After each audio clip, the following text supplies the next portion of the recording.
4 تا از بهترین عطرهای بهاره برای تو خانم عزیز. اگه تو خانمی مستقل و مدیر هستی، قطعاً یکی از گزینه‌های پیشنهادی هوگو بوس لیدی یا هوگو لیدی محصول سال 2015 است که داخلش روایح تمشک، آلو و چای وجود داره که یه سبزی و شورنشات خاصی تو این عطر وجود داره.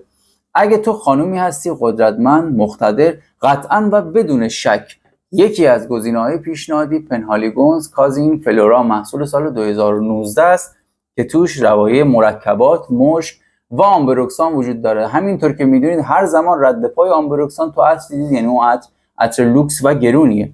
اگه شما خانومی هستی که ظرافت و لطافت خاصی تو وجودت هست، ژیوانژی آنژیو لسکرت محصول سال 2009 یکی از ویژه ترین پیشنهادهای من به شماست که داخلش روایح لیمو، گل نیلوفر و روایح چوبی وجود داره.